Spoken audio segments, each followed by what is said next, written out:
നടത്താൻ അവസരമില്ലാതെ പെട്ടെന്ന് ഉണ്ടായ ഒരു തീരുമാനങ്ങളുടെ അടിസ്ഥാനത്തിൽ എടുത്തു എന്നാണ് മനസ്സിലാക്കുന്നത്. പക്ഷെ അവിടെയും നേരത്തെ സൂചിപ്പിച്ച അനൗചിത്യം നിലനിൽക്കുന്നുണ്ട്.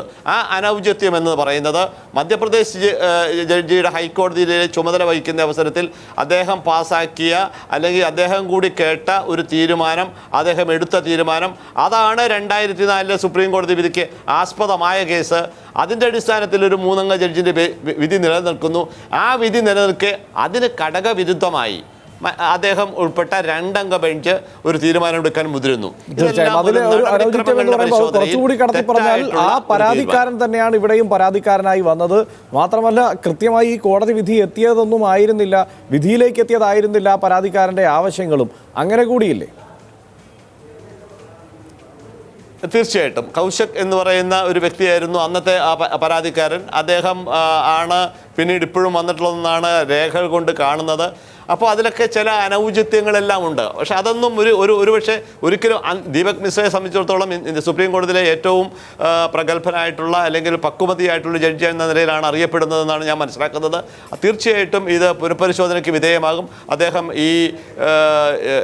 ഈ കാര്യം വളരെ ഗൗരവമായി വീണ്ടും ചർച്ചയ്ക്ക് വിധേയമാക്കും. അതിൻ്റെ അടിസ്ഥാനത്തിൽ ഒരു തീരുമാനം ഉണ്ടാകും.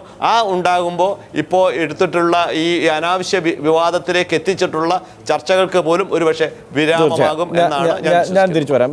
ശ്രീ സനൽകുമാർ ശശിധരൻ, സംസ്ഥാന സർക്കാർ സ്വീകരിച്ച നടപടികളെ എങ്ങനെയാണ് നിങ്ങൾ കാണുന്നത്? അതോടൊപ്പം ഈ മേളയുടെ നടത്തിപ്പുകാരനായ കമൽ പറഞ്ഞത് അദ്ദേഹം ഈ വിഷയത്തിൽ ഏറ്റവും ഒടുവിൽ സ്വീകരിച്ചിരിക്കുന്ന നിലപാട് തിയേറ്ററിനുള്ളിൽ കയറി ഒരു അറസ്റ്റ് ഉണ്ടാവരുത് എന്നതാണ്. അങ്ങനെ ഉണ്ടാകുന്ന ഒരു സാഹചര്യം ഉണ്ടായാൽ മേളയുടെ നടത്തിപ്പിനെ അത് ബാധിക്കുമെന്ന് തന്നെയുള്ള കൃത്യമായ നിലപാട് സ്വീകരിച്ചിട്ടുമുണ്ട്. അതിനെങ്ങനെയാണ്? ഒന്നാമത്തെ കാര്യത്തിൽ ഇതിനൊക്കെ നേരത്തെ സാർ പറഞ്ഞ പോലെ യുക്തിസഹമായിട്ട് ചിന്തിച്ച് വേണം ഓരോ കാര്യത്തിലും ഇടപെടേണ്ടത്. ഒരു വിധി ഉണ്ടായി, നമ്മുടെ നാട്ടിൽ ഒരുപാട് കോടതി വിധികളുണ്ട്, അതെല്ലാം നടപ്പാക്കപ്പെടുന്നുണ്ടോ? ഒരു പൊതുസ്ഥലത്ത് പുകവലിക്കരുത് എന്ന് മുതൽ ഇപ്പോൾ ഇടക്കാലത്തൊരു വിധി ഉണ്ടായിരുന്നത് നമ്മുടെ ആധാർ കാർഡ് നിർബന്ധമല്ല എന്ന് പറഞ്ഞിട്ടുണ്ട് ഒരു വിധി ഉണ്ടായിരുന്നു, അത് നടപ്പാകുന്നുണ്ടോ?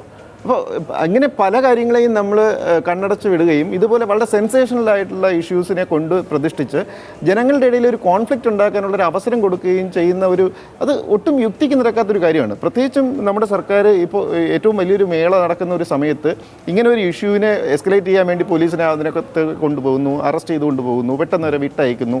ഇങ്ങനെ ഒരു പാനിക് സിറ്റുവേഷൻ ക്രിയേറ്റ് ചെയ്യുന്നത് ഒട്ടും ആശ്വാസ്യമല്ല. തീർച്ചയായും അവിടെ വന്നിരിക്കുന്ന ആളുകളുടെ മൂടതല്ല, മറ്റു ഡെലിഗേറ്റ്സിന്റെ ഒരിക്കലുമല്ല. അത് മാത്രമല്ല, ഇതിന്റെ ബേസിക് ഇഷ്യൂ എന്ന് പറയുന്നത് നമ്മൾ ആരും ദേശീയഗാനം പാടരുതെന്നോ ദേശീയഗാനം ആലപിക്കുമ്പോൾ എണീറ്റ് നിൽക്കരുതെന്നോ ഉള്ള മാനസികാവസ്ഥയുള്ള ആളുകളല്ല. നമ്മളാരും ബേസിക്കലി ദേശദ്രോഹികളല്ല.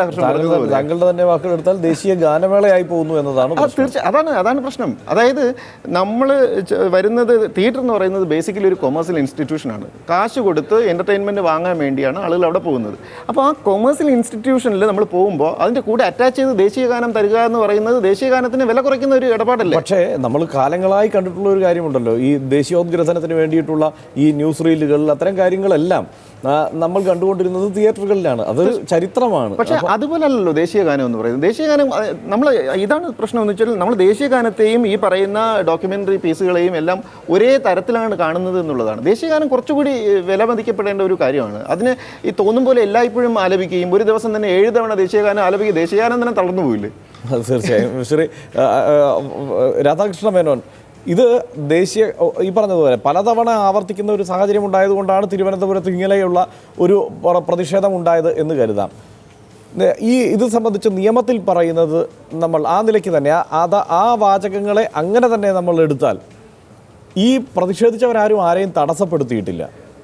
അവർ നിശബ്ദമായി അവിടെ ഇരിക്കുകയായിരുന്നു. നിയമത്തിൽ പറയുന്നത് ദേശീയഗാനം പാടുന്ന ആളുകളെ ആരെങ്കിലും ബോധപൂർവം തടസ്സപ്പെടുത്തുന്ന ഒരു സാഹചര്യമോ ദേശീയഗാനത്തെ അവഹേളിക്കുന്ന തരത്തിൽ ശബ്ദമുണ്ടാക്കുന്ന ഒരു സാഹചര്യമോ ഒക്കെ കൂവി ബഹളം വയ്ക്കുന്ന സാഹചര്യമൊക്കെയാണ് ഇതിനു മുമ്പുണ്ടായിട്ടുള്ളത്. അതുകൊണ്ടാണ് അതെല്ലാം ചേർത്ത് ഞാൻ പറയുന്നത്. അതെല്ലാം അത്തരം ഒരു സാഹചര്യം ഉണ്ടായാൽ നമുക്ക് ഈ നടപടികളെ ന്യായീകരിക്കാൻ കഴിയും ഒറ്റയടിക്ക്. പക്ഷേ ഒറ്റനോട്ടത്തിൽ നിയമത്തിൽ പറയാത്ത കാര്യങ്ങളെ നടപ്പാക്കുകയും ആ കാര്യത്തിൽ പരാതിക്കാരായി നിൽക്കുന്നവർ മുമ്പ് പല ഘട്ടങ്ങളിലും ദേശീയഗാനത്തെയോ ദേശീയ പതാകയെയോ അംഗീകരിക്കാത്തവർ കൂടിയാകുമ്പോഴാണ് ഈ സംശയങ്ങളും ഈ ചർച്ചയും പ്രതിഷേധവും എല്ലാം ഉണ്ടാകുന്നത്. പക്ഷേ സിനിമാ തിയേറ്ററുകളിലെ ഈ കാര്യത്തിലേക്ക് ഞാൻ വരാം. അതിനു മുമ്പ് പ്രിയപ്പെട്ട ഉണ്ണിത്താൻ ചില കാര്യങ്ങൾ പറഞ്ഞല്ലോ. അദ്ദേഹം മഹാത്മജിയുമായി ബന്ധപ്പെടുത്തി RSSനെയും ഒക്കെ ആക്ഷേപിക്കുന്നത് കേട്ടു. ഈ RSSുമായി ഗോഡ്സെയുമായും ബന്ധമില്ല എന്നുള്ളതിനെക്കുറിച്ച് ഇപ്പോൾ രാഹുൽ ഗാന്ധി പോലും കേസ് പറഞ്ഞ് നടക്കുന്ന കാലഘട്ടമാണ്. അതിനപ്പുറത്ത് ഈ ഗാന്ധിജിയുടെ പേര് വിദേശിയായ സോണിയ മദാമയുടെ മുകളിൽ പോലും ചാർത്തിക്കൊടുത്ത് ആ പേര് പോലും ദുരുപയോഗം ചെയ്യുന്ന, പ്രത്യേക കുടുംബത്തിന് ഉപയോഗപ്പെടുത്തിക്കൊണ്ട് ഗാന്ധിജിയുടെ ആശയത്തെയും ആദർശത്തെയും നിരന്തരമായി വധിക്കുന്ന പ്രക്രിയയാണ് ഉണ്ണിത്താൻ്റെ കോൺഗ്രസ് ഇപ്പോൾ ചെയ്തുകൊണ്ടിരിക്കുന്നത്. ആ കോൺഗ്രസിനെ പ്രതികരിച്ചുകൊണ്ട് അദ്ദേഹം ഇത്തരം അടിസ്ഥാനമില്ലാത്ത ആരോപണങ്ങൾ ഉന്നയിക്കരുത് എന്നാണ് എനിക്ക് അദ്ദേഹത്തോട് അഭ്യർത്ഥിക്കാനുള്ളത്.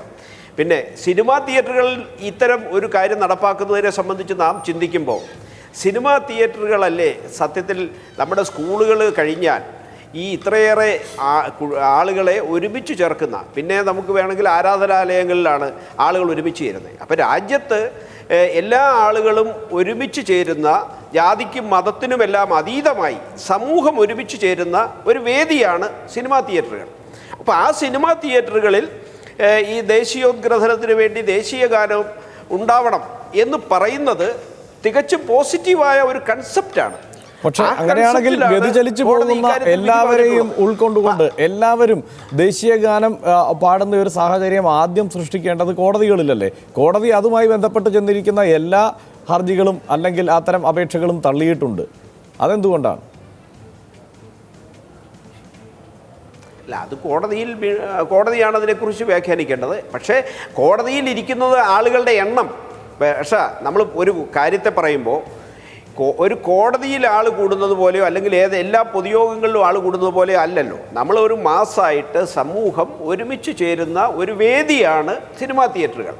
അതല്ലെങ്കിൽ നമ്മൾ സ്കൂളുകളിൽ പഠിക്കുന്ന കാലത്ത് ചെറുപ്രായത്തിൽ വലിയ പ്രായത്തിലും ഒക്കെ സ്കൂളിലോ കോളേജിലോ വിദ്യാലയങ്ങളിലാണ് പിന്നെ നമ്മൾ ആ ഒരു കൺസെപ്റ്റിൽ ഒരുമിച്ച് ചേരാൻ പറ്റും. അപ്പോൾ ജാതി മതമൊന്നുമില്ലാതെ എല്ലാവരും ഒരുമിച്ച് കൂടുന്ന, അപ്പോൾ അവിടെ ഈ ദേശീയ ഗാനം ആലപിക്കണമെന്നും ദേശീയോദ്ഗ്രഥനത്തിനുള്ള വേദിയാക്കി അവസരമാക്കി നമ്മുടെ സമൂഹത്തിൻ്റെ മനസ്സിലേക്ക് ഇതെത്തിച്ചേരണം. ഇപ്പം നേരത്തെ പ്രിയപ്പെട്ട ഉദയഭാനു ചോദിക്കുന്നത് കേട്ടു, മദ്യം ഇതിനെപ്പറ്റി എഴുതി കാണിച്ചാൽ അതിലൊരു പ്രശ്നം, ഈ വിധി വന്നപ്പോൾ ഇതേക്കുറിച്ചുള്ള ചർച്ചകളിൽ എല്ലാവരും ആവർത്തിച്ച് പറഞ്ഞ കാര്യമുണ്ട്. പലതരത്തിലും ഈ പറഞ്ഞ പ്രായപൂർത്തിയാകാത്തവർക്ക് വേണ്ടി പ്രദർശിപ്പിക്കുന്ന സിനിമകൾ നടത്തുന്ന തിയേറ്ററുകളുണ്ട്, അശ്ലീല സിനിമകൾ ഓടുന്ന തിയേറ്ററുകളുണ്ട്. ഒരു തരത്തിലും അതുമാത്രമല്ല, ഈ സങ്കല്പത്തെ തന്നെ, ദേശീയത എന്നുള്ള സങ്കല്പത്തെ തന്നെ, സിനിമ എന്ന മാധ്യമത്തെ നമ്മൾ ഈ നിലയ്ക്കല്ലല്ലോ കാണേണ്ടത്, ദേശീയത എന്നുള്ള സങ്കല്പത്തെ തന്നെ ഉടച്ചു വാർക്കുന്ന തരത്തിലുള്ള സിനിമകളുണ്ട്. ആ സിനിമകളൊക്കെ ഈ ഫെസ്റ്റിവലിലടക്കം ഓടിക്കൊണ്ടിരിക്കുകയാണ്. ഇതിനെല്ലാം മുമ്പാണ് നമ്മൾ ഈ ദേശീയ ഗാനം കേൾക്കുന്നത്. യഥാർത്ഥത്തിൽ അങ്ങനെ നമ്മൾ അവിടെ ദേശീയത ഓർമ്മിപ്പിക്കുമ്പോൾ അതൊരു തമാശയായി പോകുന്ന സങ്കടകരമായ അവസ്ഥ കൂടിയുണ്ട്.